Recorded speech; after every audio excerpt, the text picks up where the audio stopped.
प्यारे बच्चों, आज हम पढ़ेंगे पाठ 7 क्या निराश हुआ जाए। इसके लेखक हैं हजारी प्रसाद द्विवेदी। यह एक निबंध है और जिसमें हमें बताया गया है कि हमेशा हमें निराश नहीं होना चाहिए। निराश क्यों हो हम? बहुत सारे हमारी ज़िंदगी में ऐसी बातें हैं जो कि हमें अच्छी भी लगती हैं और बुरी भी लगती हैं। तो क्यों हम बुरी बातों पे निराश हो जाएं? हम अच्छी बातों पे खुश भी रहें। तो हमारा पाठ है क्या निराश हुआ जाए। सुनिए क्या है पाठ में। मेरा मन कभी कभी बैठ जाता है। समाचार पत्रों में ठगी, डकैती, चोरी, तस्करी और भ्रष्टाचार के समाचार भरे रहते हैं। आरोप प्रत्यारोप का कुछ ऐसा वातावरण बन गया है कि लगता है कि देश में कोई ईमानदार आदमी है ही नहीं। हर व्यक्ति संदेह की दृष्टि से देखा जा रहा है। जो जितने ही ऊंचे पद पर है उनमें उतने ही अधिक दोष दिखाई देते हैं। अब देखिए इसमें कठिन शब्द कौन से हैं आपको लग रहे हैं? तस्करी। तस्करी का अर्थ है चोरी का व्यापार। और भ्रष्टाचार, क्या है भ्रष्टाचार? जो हम गलत काम जो करते हैं वो सब भ्रष्टाचार के अंतर्गत आते हैं। उसके बाद है आरोप प्रत्यारोप, यानी हम एक दूसरे के ऊपर दोष लगाते हैं, उसको बोलते हैं आरोप प्रत्यारोप। और दृष्टि, संदेह की दृष्टि। दृष्टि मतलब देखने का तरीका, संदेह से देखना, ये होता है दृष्टि का अर्थ है। तो आप देख रहे हैं कि कभी कभी लोगों का मन बहुत दुखी हो जाता है। कब? जब समाचार पत्रों में हमेशा यही देखते हैं कि हर जगह उसमें दिया जा रहा है, कोई किसी को ठग दिया है, कहीं पे डकैती हो गई है, कहीं पे चोरी हो रही है, कहीं तस्करी हो रही है। तस्करी बताइए ना किसको बोलते हैं? चोरी वगैरह, चोरी का व्यापार जो करते हैं उसको तस्करी बोलते हैं। तो चारों तरफ हम देख रहे हैं कि गलत बातें ही हो रही हैं समाचार पत्रों में। ज़्यादातर जो समाचार होते हैं इसी टाइप के समाचार जो भरे पड़े रहते हैं। या तो फिर लोग एक दूसरे पर आरोप लगाते हैं, उसने गलत किया, उसने कहा कि उन लोगों ने गलत किया, उस पार्टी वाले ने कहा इसने गलत किया, इस पार्टी वाले ने कहा इसने गलत किया। तो एक दूसरे पर लोग आरोप लगाए ही जा रहे हैं। तो इसमें ऐसा हो जाता है कि ये सब समाचार पत्र में देखने के बाद मन में बड़ा अजीब सा लगने लगता है कि हे भगवान, लगता है कि इस दुनिया में कोई ईमानदार आदमी रहा ही नहीं। और हम ये भी देख रहे हैं कि जो जितने ऊंचे पद पर है वो उतने ही अधिक दोष दिखाए जाते हैं। होता क्या है कि जो लोग भ्रष्टाचार के कारण जो भी बड़े बड़े पदों पर होते हैं, अक्सर देखा जाता है कि वो कुछ न कुछ गलत काम करते हैं और उनके ऊपर आरोप लगाया ही जाता है। और ऐसी स्थिति में क्या होता है कि जो लोग जितने ऊंचे पद पे हैं उतने ही लोगों को लोग धोखा देते हैं और वो लोग उतने ही गलत काम करके अपना फ़ायदा उठाते हैं। अब होता ये है कि एक बहुत बड़े आदमी ने कहा था कि इस समय सुखी वही है जो कुछ नहीं करता। सही बात है कि नहीं? कि आदमी सुखी वही है आजकल जो कुछ नहीं कर रहा है। भाई जो कर रहा है लोग उसकी गलतियां निकाल देते हैं। होता है कि नहीं? भाई कोई कुछ काम करके चला गया और हम लोग उसके पीछे बोलते हैं अरे ये ठीक नहीं किया है, ये तुमने यहाँ और अच्छा हो सकता था, इसको ऐसे बोलना चाहिए, वैसे बोलना चाहिए। हम उसकी गलतियाँ निकाल देते हैं और फिर बाद में बोलते हैं, अरे हंस देते हैं हम उसके ऊपर। किंतु जो कुछ नहीं करता है उसके बारे में कोई कुछ बोलता ही नहीं है। उसके कौन गलती है? जब कुछ किया ही नहीं तो दोष क्या निकालना? तो वो आराम से वो बच जाता है। और जो कुछ भी करेगा उसमें लोग दोष खोजने लगते हैं और उसके सारे गुण भुला दिए जाते हैं और दोषों को बढ़ा चढ़ाकर दिखाया जाने लगेगा। दोष किसमें नहीं होते हैं? यही कारण है कि हर आदमी दोषी अधिक दिख रहा है और गुणी कम या बिल्कुल ही नहीं। स्थिति अगर ऐसी ही है तो निश्चित ही चिंता का विषय है। तो बात सही है कि नहीं कि लोग दोषों को बढ़ा चढ़ाकर बताते जाते हैं और जो होते हैं, अच्छे काम जो होते हैं उसके बारे में लोग कुछ नहीं बोलते हैं। और उसके कारण क्या हो जाता है कि लोगों को ऐसा लगने लगता है कि दुनिया में सिर्फ दोषी लोग ही अधिक हैं, गुणी लोग बिल्कुल ही नहीं हैं। तो जब ऐसा होने लगेगा तो लोगों बार बार हम किसी की बुराई ही करेंगे, किसी को दोषी मढ़ते रहेंगे, तो एक समय ऐसा आएगा कि हमारे मन में एक चिंता लगे कि अरे लगता है कि हमारे पास अच्छे लोग ये बच ही नहीं गए हैं। तो ऐसी स्थिति न आए, चिंता का विषय है, ऐसा स्थिति बिल्कुल भी नहीं आना चाहिए। सिर्फ बुराइयों को बढ़ा चढ़ाकर नहीं बताना है, अच्छी बातों को भी हमको लोगों के सामने बताना है। अब आगे देखिए, क्या यही भारतवर्ष है जिसका सपना तिलक और गांधी ने देखा था? रविन्द्रनाथ ठाकुर और मदन मोहन मालवीय का महान संस्कृति सभ्य भारतवर्ष किस अतीत के गह्वर में डूब गया? आर्य और द्रविड़, हिंदू मुसलमान, यूरोपीय और भारतीय आदर्शों की मिलन भूमि, मानव महासमुद्र क्या सूख ही गया है? मेरा मन कहता है ऐसा हो नहीं सकता। हमारे भारत हमारे महान मनुष्यों के सपनों का भारत है और रहेगा। एक समय था जब हमारा भारत जो था वो गुलाम था और उस समय गुलाम होने के कारण हमारा भारत जो था वो गहरी खाई में डूबता चला जा रहा था। विकास नाम का कोई चीज़ ही नहीं था उनके पास। उस समय भारत को आज़ादी दिलाने के लिए तिलक और गांधी जी ने और रविन्द्रनाथ टैगोर ने, मदन मोहन मालवीय ने, इन्होंने बहुत काम किया कि हमारा जो भारत है वो हमेशा आगे बढ़ता जाए। उन्होंने बहुत सपना देखा था, किंतु क्या ये सपना जो उन्होंने देखा था वो सही हुआ? बिल्कुल भी नहीं। अर्थ लिख लीजिए, गह्वर मतलब खाई या नीचे गिरना, गुफा खाई को बोला जाता है। और आर्य, हमारी भारतीय भूमि जो आर्य थे, और द्रविड़ दक्षिण के लोग, हिंदू मुसलमान, यूरोपियन लोग, तो ये ऐसा लग रहा है कि पहले के जो हमारा भारत था वो हमेशा सब लोग मिलजुल कर रहते थे और इन्होंने सपना देखा था कि हमारा भारत जो है वो हमेशा आगे बढ़ते जाए, किंतु ऐसा हो नहीं रहा है। लोगों को चारों तरफ भ्रष्टाचार फैला हुआ है। लोगों एक दूसरे की बुराइयां ही बुराइयां दिखा रहे हैं। तो ऐसा लग रहा है कि इन्होंने जो सपना देखा था कि ये लोग सब मिलजुल कर रहेंगे, सब आगे बढ़ेंगे, ये सपना जो है वो क्या सपना ही रह जाएगा? भारत, ये जो सपना है वो सपना पूरा होके रहेगा। ऐसा नहीं है कि हमारा भारत जो इन्होंने सपना देखा था वो सपना टूट जाएगा। ये सपना हमेशा, ये आगे जो इनका सपना था वो हमेशा पूरा होकर ही रहेगा। अच्छा, यह सही है कि इन दिनों कुछ ऐसा माहौल बना है कि ईमानदारी से मेहनत करके जीविका चलाने वाले निरीह और भोले भाले श्रमजीवी पिस रहे हैं और झूठ तथा फरेब का रोजगार करने वाले फल फूल रहे हैं। ईमानदारी को मूर्खता का पर्याय समझा जाने लगा है। सच्चाई केवल भीरू और बेबस लोगों के हिस्से में पड़ी है। ऐसी स्थिति में जीवन के महान मूल्यों के बारे में लोगों की आस्था ही हिलने लगी है।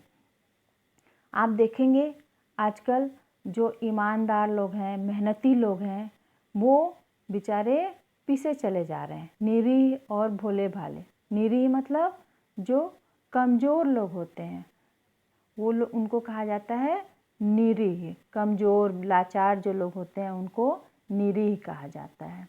और श्रमजीवी, मेहनत करने वाले लोगों को कहा जाता है।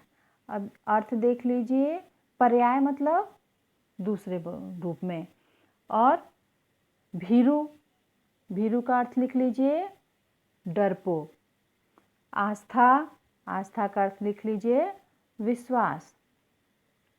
तो हम ये देख रहे हैं कि जो लोग आजकल देश में जो ईमानदार श्रमजीवी लोग जो हैं वो बेचारे पीछे चले जा रहे हैं और जो झूठ फरेबी जो लोग होते हैं वो तरक्की कर रहे हैं।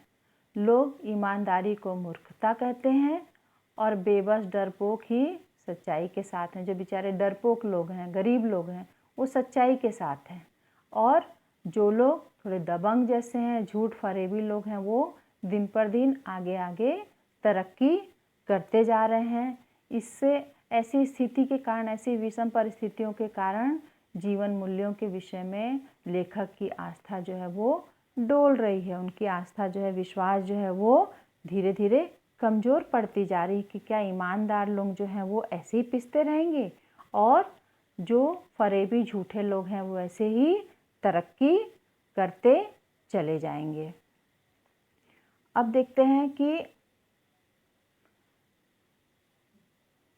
अब यहाँ पर ऐसा हो रहा है कि जो गरीब हैं, किसान जो हैं, वो लोग हमेशा बेचारे हमेशा बेबस से रहते हैं, कमा रहे हैं, कर रहे हैं, किंतु उनको कोई उससे फ़ायदा नहीं मिल रहा है। और जो लोग ठग ले रहे हैं, झूठ बोल के करके अपना काम निकाल ले रहे हैं, वो लोग जो हैं वो आगे बढ़ते जा रहे हैं। और जो गरीब लोग हैं, जो मेहनती लोग हैं, वो हमेशा धीरे धीरे जो हैं वो पीछे होते जा रहे हैं। इसलिए लेखक को इसके लिए बड़ी ही चिंता का विषय बना हुआ है और इसके लिए वो चिंता कर रहे हैं। अब देखिए, भारतवर्ष ने कभी भी भौतिक वस्तुओं के संग्रह को बहुत अधिक महत्व नहीं दिया है। भौतिक वस्तुएं क्या होती हैं? भौतिक वस्तुएं मतलब बनावटी वस्तुएं जो नश्वर होती हैं। जैसे जो हम लोग सामान बनाते हैं, फ्रिज, टीवी, ये सारी चीज़ें जो हमारे अपने सुख सुविधा के लिए जो चीज़ें हम बनाए हैं, वो सारी चीज़ें क्या होती हैं? भौतिक वस्तुएं होती हैं। वो नश्वर हैं, ख़राब हो सकती हैं। और जैसे हमारे जो गुण हैं, वो भौतिक वस्तुएं नहीं, गुण जो है वो कभी ख़राब नहीं होते हैं। तो ये आंतरिक गुण होते हैं ये। तो भौतिक वस्तुएं क्या होती हैं? जो नश्वर या बनावटी जो चीज़ें होती हैं उसे कहा जाता है। उसकी दृष्टि से मनुष्य के भीतर जो महान आंतरिक गुण स्थिर भाव से बैठा हुआ है, वही चरम और परम है। आंतरिक गुण मतलब हमारे जो अंदर के जो गुण होते हैं, अच्छे अच्छे जो गुण होते हैं, वो हमारे आंतरिक गुण होते हैं। और देखा जाए तो वही चरम है, वही सबसे ऊपर है, वही सर्वश्रेष्ठ है। और लोभ, मोह, काम, क्रोध आदि विचार मनुष्य के स्वाभाविक रूप से विद्यमान रहते हैं, पर उन्हें प्रधान शक्ति मान लेना और अपने मन तथा बुद्धि को उन्हीं के इशारे पर छोड़ देना बहुत बुरा आचरण है। क्या होता है? हर इंसान में लोभ होगा, मोह होगा, काम, क्रोध जैसे दुर्विकार जो रहते हैं हमारे हर किसी के मन में होता है। हर किसी के मन में लालच भरा है, गुस्सा भरा है, किंतु ऐसा नहीं है, सबके में होता है। किंतु हमें इसको प्रधान शक्ति नहीं मानना है, वही हमारे लिए सब कुछ नहीं होता है। हमको अपनी बुद्धि को गुस्से के भरोसे, लालच के भरोसे, मोह के भरोसे छोड़ देना बिल्कुल भी ठीक नहीं है। हमको अपनी बुद्धि से लोभ, मोह, काम, क्रोध पर कंट्रोल करना है, उसको हमको नियंत्रण में रखना है। तो भारतवर्ष ने कभी भी उन्हें उचित नहीं माना है। उन्हें सदा संयम में, बंधन में बांध कर रखने का प्रयत्न किया है, परंतु भूख की उपेक्षा नहीं की जा सकती। बीमार के लिए दवा की उपेक्षा नहीं की जा सकती। गुमराह को ठीक रास्ते पर ले जाने के उपायों की उपेक्षा नहीं की जा सकती है। देखिए, बहुत सारे हमारे इसमें ऐसे गुण हैं जो हमारे लिए अच्छे नहीं हैं, किंतु हमको क्या करना है? अपनी बुद्धि पे उसको हमको कंट्रोल करना है और संयम रखना है। अपने ऊपर संयम समझते हैं, अपने आप पर कंट्रोल रखना है। अब होता क्या है कि कंट्रोल ऐसा नहीं है कि हर चीज़ पे कंट्रोल करना है। हमको अपने भूख पे कंट्रोल नहीं कर सकते। भाई हम खाना नहीं खाएंगे तो क्या होगा? हम बीमार पड़ जाएंगे। दवाई पे कंट्रोल नहीं कर सकते। हम दवाई को अपने आप को संयम में रखें, किंतु दुर्विकार जो होते हैं, हमारे जो बुरे गुण हैं, उसको संयम में रखें, ना कि अपनी भूख पे, बीमार के लिए दवाई पे। और यदि कोई गुमराह, यदि गलत रास्ते पर जा रहा है, तो उसको हमको ऐसे उपाय करने हैं जिससे कि वो गलत रास्ते पे ना जाए। तो तो इस समय हमको उसको कंट्रोल करना बहुत ज़रूरी है। पर कंट्रोल किस पे नहीं करना, भूख पे और दवाइयों पे। यदि गलत रास्ते पे जा रहा है तो ऐसे लोगों पे हमको कंट्रोल नहीं करना है। वैसे ही हुआ यह है कि इस देश में कोटि कोटि दरिद्र जनों की हीन अवस्था को दूर करने के लिए ऐसे अनेक कायदे कानून बनाए हैं, जैसे जो कृषि, उद्योग, वाणिज्य, शिक्षा और स्वास्थ्य की स्थिति को अधिक उन्नत और सुचारू बनाने के लक्ष्य से प्रेरित हैं। परंतु जिन लोगों को इन कार्यों में लगना है, उनका मन सब अपना पवित्र नहीं होता। प्रायः वे भी लक्ष्य को भूल जाते हैं और अपनी ही सुख सुविधा की ओर ज़्यादा ध्यान देने लगते हैं। देखिए, होता क्या है कि हमारे देश में बहुत सारे नियम कानून, बहुत सारे कानून देश में कानून की कमी नहीं है। देश के करोड़ों दरिद्र लोगों के लिए उनके भले के लिए स्वास्थ्य, शिक्षा, खेती, व्यापार आदि प्रत्येक क्षेत्र में कानून बनाए गए हैं। पर दिक्कत है कि सिर्फ यह है कि कानूनों को लागू करने वाले तथा कार्यों की देखरेख करने वाले अपवित्र मन से कार्य करते हैं। मतलब उनके मन में पवित्रता नहीं है, सच्चे मन से वो अपना काम नहीं करते हैं।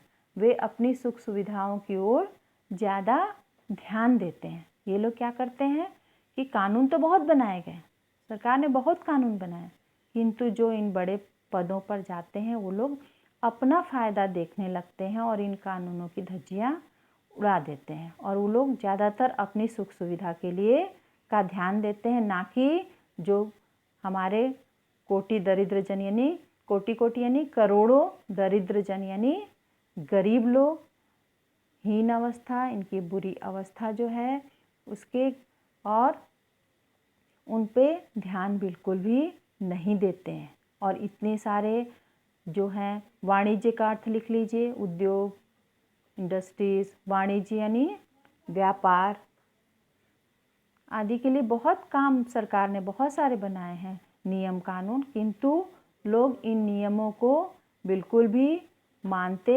नहीं हैं और सब अपना फ़ायदा देखने की कोशिश करते हैं। अब भारतवर्ष सदा कानून को धर्म के रूप में देखता आ रहा है।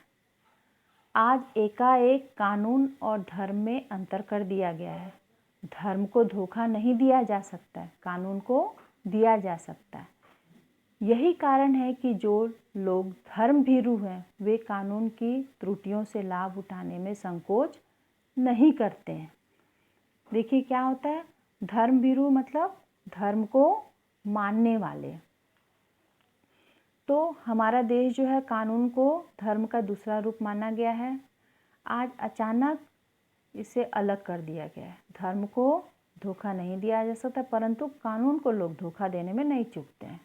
जब भी भारतवर्ष में धर्म को कानून से बड़ा माना जाता है, अक्सर होता है कि लोग क्या करते हैं, आप देखेंगे कई बार धार्मिक काम होगा तो लोग देखना वहाँ बड़े नियम कानून से अपना काम करेंगे। आप कभी भी देखिए, मंदिर में जाइए, किसी भी धार्मिक स्थल में जाइए, तो आप हमेशा देखेंगे आप चप्पल वप्पल खोल के जाएंगे। लोग बोले अरे नहीं जाना, पाप पड़ेगा, ऐसा नहीं करना, पाप पड़ेगा।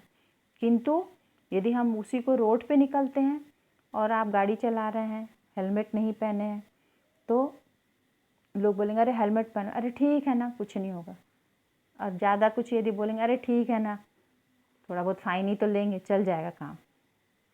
तो इस तरीके से हम उस पर उसकी बातों का बिल्कुल भी ध्यान नहीं देते हैं और हम कानून को तोड़ देते हैं। और जो धर्म को मानने वाले जो लोग होते हैं वो क्या करते हैं, इसी कानून की जो गलतियां हैं उससे वो लाभ उठाने लगते हैं और कानून की वो धज्जियां उड़ाने लगते हैं। और वो क्या करने लगते हैं कि कानून से बड़ा धर्म को मानने लगते हैं और धर्म के नाम पर लोगों से फ़ायदा उठाने की कोशिश करने लगते हैं। तो हम देखेंगे कि किस तरह लोग जो हैं वो धर्म का फ़ायदा उठाकर बेचारे लोगों को, गरीब लोगों को वो किस तरह लूटते हैं और उनके धोखा देकर उनको पीछे करने की कोशिश करते जाते हैं। इस बात के पर्याप्त प्रमाण खोजे जा सकते हैं कि समाज के ऊपरी वर्ग में चाहे जो भी होता रहा हो, भीतर भीतर भारतवर्ष अब भी यह अनुभव कर रहा है कि धर्म कानून से बड़ी चीज़ है। अब भी सेवा, ईमानदारी, सच्चाई और आध्यात्मिकता के मूल्य बने हुए हैं। वे दब अवश्य गए हैं लेकिन नष्ट नहीं हुए हैं। आज भी वह मनुष्य से प्रेम करता है, महिलाओं का सम्मान करता है, झूठ और चोरी को गलत समझता है, दूसरे को पीड़ा पहुंचाने को पाप समझता है। हर आदमी अपने व्यक्तिगत जीवन में इस बात का अनुभव करता है कि समाचार पत्रों में जो भ्रष्टाचार के प्रति इतना आक्रोश है, यह यही साबित करता है कि अभी भी हमारे यहाँ जो है वो कानून बचा हुआ है, अच्छाई जो है वो हमारे पास अभी भी बची हुई है। अभी भी लोगों के मन में जो सेवा, ईमानदारी, सच्चाई, आध्यात्मिकता मतलब धर्म के नाम पर जो अच्छे कार्य होते हैं, वो मूल्य दबे ज़रूर हैं। मतलब ये मूल्य अभी भी दबे हुए हैं, कम हो गए, पर ये मत सोचिए कि वो नष्ट हो गए हैं। आज भी देखना हमारे देश में प्रेम, सम्मान, सत्य और पुण्य के जो कार्य होते हैं आज भी लोग कर रहे हैं। आज भी लोगों की रक्षा करना, स्त्रियों की इज्जत करना आज भी होता है। आप देखेंगे कहीं स्त्रियां जा रही हैं, कोई बस में कोई महिलाएं खड़ी हैं, यदि पुरुष बैठे हुए हैं तो फट से वो जगह दे देते हैं कि आप बैठ जाइए। यानी अभी भी अच्छे गुण जो है अभी भी है। आज भी लोग देश के नाम पर, आज भी यदि कुछ गलत होता है तो अपने देश के लिए वो खड़े हो जाते हैं। आज भी सत्य बोलने वालों की लोग इज्जत करते हैं। और आज भी जब हम देखेंगे कि यदि समाचार पत्रों में भ्रष्टाचार और ये सब जितने भी गलत चीज़ें हो रही हैं, वो सारी चीज़ें लोग देखते हैं और देखने के बाद लोगों को जो भी भ्रष्टाचार के खिलाफ जो है उनको बहुत गुस्सा आता है। इसका कारण हमारे मूल्य है। जब किसी के आचरण के केवल बुरे पक्ष की बात करके रस लिया जाता है तो अच्छाई, और तो अच्छाई छिपने लगती है। ऐसा करना बिल्कुल अनुचित है। ऐसी घटनाओं को जिनसे लोगों के अच्छाई फैले, उन बातों की चर्चा करनी चाहिए।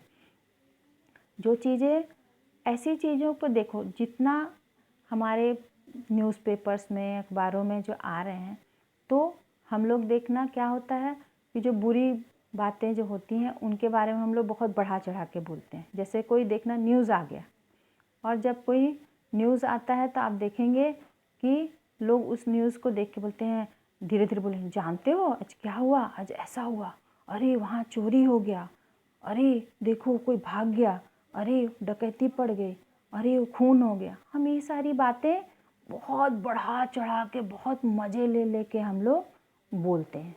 किंतु पर देखना कोई प्रथम आया है, कोई बहुत अच्छा काम किया है, किसी को इनाम मिला है, कोई किसी को कहीं ट्रेन में कोई सामान किसी का गिर गया तो लोग उठा के उसको पुलिस थाने में जमा करवाएं, ऐसी वाली बातें लोग ज़्यादा नहीं बताते हैं। देखना जितनी भी बुरी घटनाएं होंगी वो कानो कान 10 मिनट में आपको पूरी घटनाएं के बारे में, आपको इस घर से उस घर, उस घर से उस घर, सबको पता चल जाएगा। आप क्लास में ही देखिए, कोई बच्चे यदि फेल हो जाते हैं तो फट से अरे मालूम है फेल हो गया, फिर पूरी क्लास को पता चल जाता है। किंतु जो फर्स्ट आया, फुल आया, वो बच्चे का बात आप कभी बहुत कम करते हैं कि नहीं। तो ऐसी बातें हैं कि जो अच्छी बात होती है हमको उसको बढ़ा चढ़ा कर बोलना है, ना कि बुरी बातों।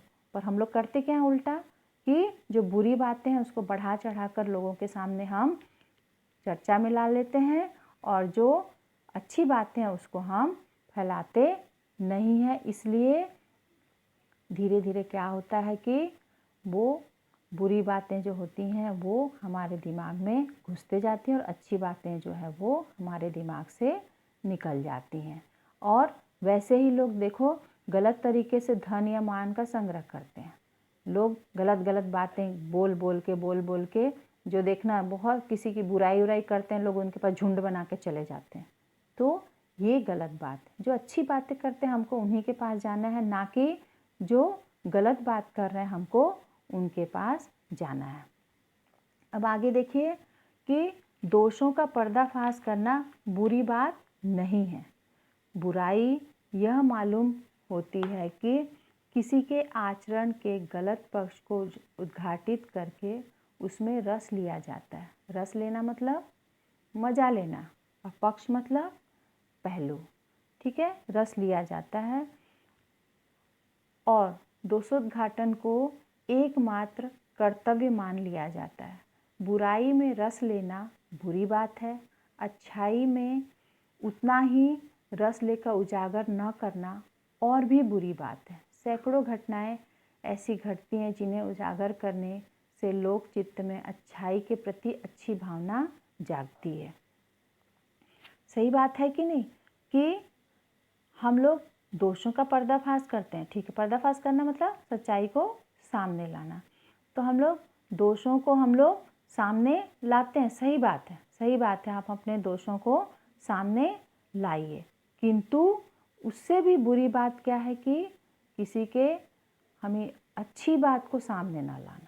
ये बहुत ही गलत बात होती है। हमेशा हम किसी के आचरण में किसी बुरे पक्ष की बात करके रस ले लिया और अच्छाई को छिपाने लगते हैं। ये करना बिल्कुल भी अनुचित है। और ऐसी घटनाओं को जिनसे लोगों में अच्छाई फैले उनकी चर्चा करनी चाहिए। हमको ऐसी बातें सामने लानी चाहिए जिससे लोगों के मन में अच्छाई की भावना आगे आए, ना कि बुरी बातें।